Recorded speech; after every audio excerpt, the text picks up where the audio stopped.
So our reading of Anne of Green Gables by L.M. Montgomery continues today. We are in chapter 8, and we welcome you. Thanks for joining us here at the Caribou Public Library. I'm Miss Erin, and this is our chapter book story time. All right, so we are going to continue here. Chapter 8 is called Anne's Bringing Up is Begun. For reasons best known to herself, Marilla did not tell Anne that she was going to stay at Green Gables until the next afternoon. During the forenoon, she kept the child busy with various tasks and watched over her with a keen eye while she did them. By noon, she had concluded that Anne was smart and obedient, willing to work and quick to learn. Her most serious shortcoming seemed to be a tendency to fall into daydreams in the middle of a task and forget all about it until such time as she was sharply recalled to earth by a reprimand or a catastrophe. When Anne had finished washing the dinner dishes, she suddenly confronted Marilla with the air and expression of one desperately determined to learn the worst. Her thin little body trembled from head to foot. Her face flushed and her eyes dilated until they were almost black. She clasped her hands tightly and said in an imploring voice, "Oh, please, Miss Cuthbert, won't you tell me if you're going to send me away or not? I've tried to be patient all the morning, but I really feel that I cannot bear not knowing any longer. It's a dreadful feeling. Please tell me." "You haven't scalded the dishcloth in clean hot water as I've told you to," said Marilla immovably. "Just go and do it before you ask any more questions, Anne." Anne went and attended to the dishcloth. Then she returned to Marilla and fastened imploring eyes on the latter's face. "Well," said Marilla, unable to find any excuse for deferring her explanation longer, "I suppose I might as well tell you. Matthew and I have decided to keep you. That is, if you will try to be a good little girl and show yourself grateful." "Why, child, whatever is the matter?" "I'm crying," said Anne in a tone of bewilderment. "I can't think why. I'm as glad can be. Oh, glad doesn't seem the right word at all. I was glad about White Way and the cherry blossoms. But this is something more than glad. I'm so happy. I'll try to be so good. It will be uphill work, I expect, for Mrs. Thomas often told me that I was desperately wicked. However, I'll do my very best. But can you tell me why I'm crying?" "I suppose it's because you're all excited and worked up," said Marilla disapprovingly. "Sit down on that chair and try to calm yourself. I'm afraid you both cry and laugh far too easily. Yes, you can stay here and we will try to do right by you. You must go to school, but it's only a fortnight till vacation, so it isn't worthwhile for you to start before it opens again in September." "What am I to call you?" asked Anne. "Shall I always say Miss Cuthbert? Can I call you Aunt Marilla?" "No, you can call me just plain Marilla. And I'm not used to being called Miss Cuthbert, and it would make me nervous." "It sounds pretty disrespectful to say just Marilla," protested Anne. "I guess there'll be nothing disrespectful in it, if you're careful to speak respectfully. Anybody, young and old, in Avonlea calls me Marilla, except the minister. He says Miss Cuthbert when he thinks of it." "I'd love to call you Aunt Marilla," said Anne wistfully. "I never had an aunt or any relation at all, not even a grandmother. It would make me feel as if I really belonged to you. Can't I call you Aunt Marilla?" "No, I'm not your aunt, and I don't believe in calling people names that don't belong to them." "But we can imagine you were my aunt." "I couldn't," said Marilla grimly. "Did you ever imagine things different from what they really are?" asked Anne, wide-eyed. "No." "Oh," Anne drew in a long breath. "Oh, Miss Marilla, how much you miss!" "I don't believe in imagining things different from what they really are," retorted Marilla. "When the Lord puts us in certain circumstances, he doesn't mean for us to imagine them away. And that reminds me. Go to the sitting room, Anne, and be sure your feet are clean. Don't let any flies in, and bring me out the illustrated card that's on the mantelpiece. The Lord's Prayer is on it, and you'll devote your spare time this afternoon to learning it off by heart. There's to be no more of such praying, as I heard last night." "I suppose I was very awkward," said Anne apologetically. "But then, you see, I've never had any practice. You couldn't really expect a person to pray very well the first time she tried, could you? I thought out a splendid prayer after I went to bed, just as I promised you I would. It was nearly as long as a minister's and so poetical. Would you believe it? I couldn't remember one word when I woke up this morning, and I'm afraid I'll never be able to think of another one as good. Somehow, things are never so good when they're thought about at the second time. Have you ever noticed that? Here's something for you to notice, Anne. When I tell you to do a thing, I want you to obey me at once, and not stand stock still and discourse about it. Just you go now and do as I bid you." Anne promptly departed for the sitting room across the hall. She failed to return. After waiting 10 minutes, Marilla laid down her knitting and marched after her with a grim expression. She found Anne standing motionless before a picture hanging on the wall between the two windows, with her hands clasped behind her, her face uplifted, and her eyes a star with dreams. The white and green light strained through apple trees and clustering vines outside fell over the wrapped little figure with a unearthly radiance. "Anne, whatever are you thinking of?" demanded Marilla sharply. Anne came back to earth with a start. "That," she said, pointing to the picture, a rather vivid chromo entitled "Christ Blessing Little Children.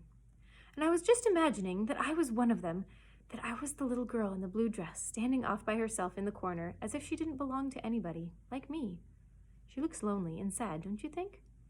I guess she hadn't any father or mother of her own, but she wanted to be blessed too, so she just crept shyly up on the outside of the crowd, hoping that nobody would notice her, except him. I'm sure I know just how she felt. Her heart must have beat, and her hands must have gotten cold, like mine did when I asked you if I could stay. She was afraid that he mightn't notice her. But it's likely he did, don't you think? I've been trying to imagine it all out, her edging a little nearer all the time, until she was quite close to him, and then he would look at her and put his hand on her hair, and oh, such a thrill of joy would run over her. But I wish the artist hadn't painted him so sorrowful looking. All of his pictures are like that, if you've noticed, and I don't believe that he really could have looked so sad, or the children would have been afraid of him." "Anne," said Marilla, wondering why she had not broken into this speech long before, "you shouldn't talk that way. It's irreverent, positively irreverent." Anne's eyes marveled. "Why, I was just feeling as reverent as I could be. I'm sure I didn't mean to be irreverent." "Well, I suppose you did, but it doesn't sound right to talk so familiarly about such things. And another thing, Anne, when I send you after something, you're to bring it at once and not fall into mooning and interrupting or imagining before pictures. Remember that. Take that card and come right to the kitchen. Now, sit down in the corner and learn that prayer off by heart." Anne set the card up against the jug full of apple blossoms that she had brought in to decorate the dinner table. Marilla had eyed that decoration askance, but had said nothing, propped her chin on her hands, and fell to studying it intently for several silent minutes. "I like this," she announced at length. "It's beautiful. I've heard it before. I heard the superintendent of the asylum Sunday school say it over once, but I didn't like it then. He had such a cracked voice, and he prayed it so mournfully. I really feel sure that he thought praying was a disagreeable duty.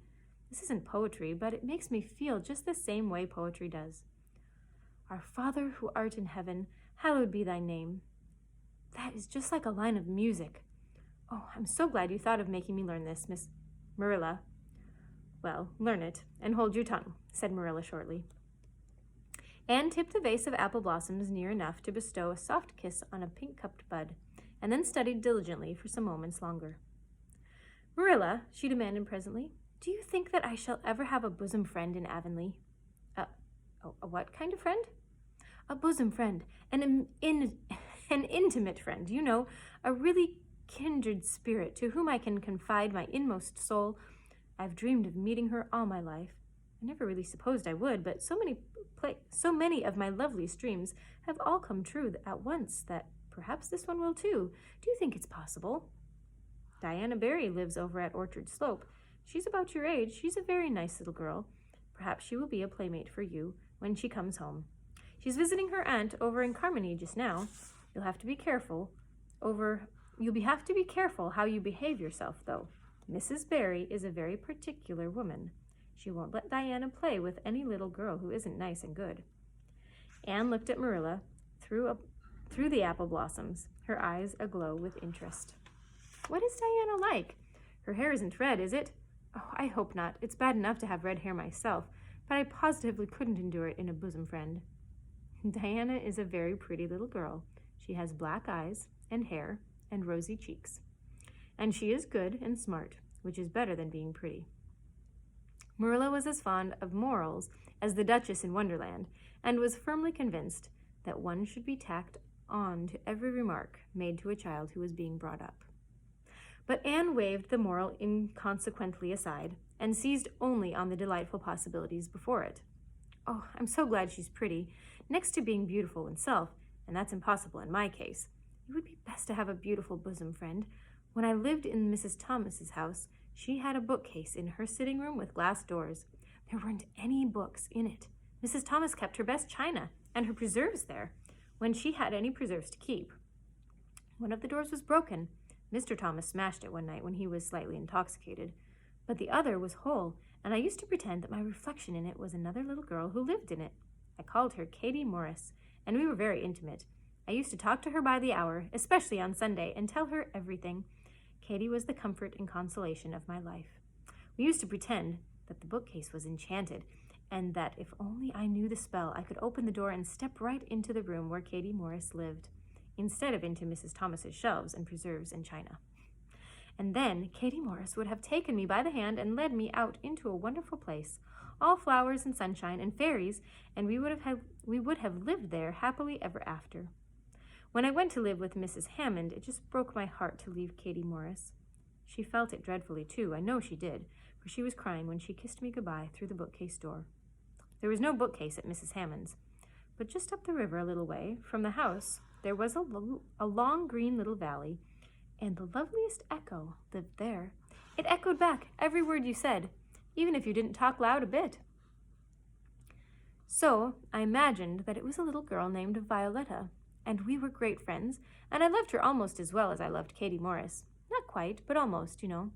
The night before I went to the asylum, I said goodbye to Violetta, and oh, her goodbye came back to me in such sad, sad tones. I had become so attached to her that I hadn't the heart to imagine a bosom friend at the asylum, even if there had been any scope for imagination there. I think it's just as well that there wasn't, said Marilla dryly. Don't approve of such goings-on. You seem to half believe your own imaginations. It will be well for you to have a real live friend to put such nonsense out of your head. But don't let Mrs. Barry hear you talking about your Katie Morrises and your Violettas, or she'll think you tell stories. Oh, I won't. I couldn't talk of them to everybody. Their memories are too sacred for that. But I thought I'd like to have you know about them. Oh, look, here's a big bee just tumbled out of an apple blossom. Just think what a lovely place to live, in an apple blossom. Fancy going to sleep in it when the wind was rocking it. If I wasn't a human girl, I think I'd like to be a bee and live among the flowers. Yesterday you wanted to be a seagull, sniffed Marilla. I think you are very fickle-minded. I told you to learn that prayer and not talk, but it seems impossible for you to stop talking if you've got anybody that will listen to you. So go up to your room and learn it. Oh, I know it pretty nearly all now, all but just the last line. Well, never mind. Do as I tell you. Go to your room and finish learning it well. Stay there until I call you down to help me get tea. Can I take the apple blossoms with me for company? Pleaded Anne. No, I don't want your room cluttered up with flowers. You should have left them on the tree in the first place. I did feel a little that way too, said Anne. I kind of felt that I shouldn't shorten their lovely lives by picking them. I wouldn't want to be picked if I were an apple blossom, but the temptation was irresistible. What do you do when you meet with an irresistible temptation? Anne, did you hear me tell you to go to your room? Anne sighed, retreated to the east gable, and sat down in a chair by the window. There, I know this prayer. I learned that last sentence coming upstairs. Now I'm going to imagine things into this room so that they'll always stay imagined. The floor is covered with a white velvet carpet, with pink roses all over it, and there are pink silk curtains at the windows. The walls are hung with gold and silver brocade tapestry. The furniture is mahogany. I never saw any mahogany, but it does sound so luxurious. This is a couch all heaped with gorgeous silken cushions, pink and blue and crimson and gold, and I'm reclining gracefully on it. I can see my reflection in that splendid big mirror hanging on the wall. I'm tall and regal, clad in a gown of trailing white lace, with a pearl cross on my breast and pearls in my hair. My hair is of midnight darkness, and my skin is a clear ivory pallor. My name is the Lady Cordelia Fitzgerald. No, it isn't. I can't make that seem real. She danced up to the little looking-glass and peered into it. Her pointed freckled face and solemn gray eyes peered back at her. You're only Anne of Green Gables, she said earnestly, and I see you just as you are looking now, whenever I try to imagine I'm the Lady Cordelia. But it's a million times nicer to be Anne of Green Gables than Anne of nowhere in particular, isn't it? She bent forward, kissed her reflection affectionately, and betook herself to the open window. Dear Snow Queen, good afternoon, and good afternoon, dear birches down in the hollow, and good afternoon, dear gray house up on the hill. I wonder if Diana is to be my bosom friend. I hope she will, and I shall love her very much. But I must never quite forget Katie Morris and Violetta. They would feel so hurt if I did, and I'd hate to hurt anybody's feelings, even a little bookcase girls, or little echo girls. I must be careful to remember them and send them a kiss every day. Anne blew a couple of airy kisses from her fingertips past the cherry blossoms, and then, with her chin in her hands, drifted luxuriously out on a sea of daydreams. Well, that's it for today, the end of chapter 8. I hope you guys all have a wonderful night, and we will see you next time. Until then, bye.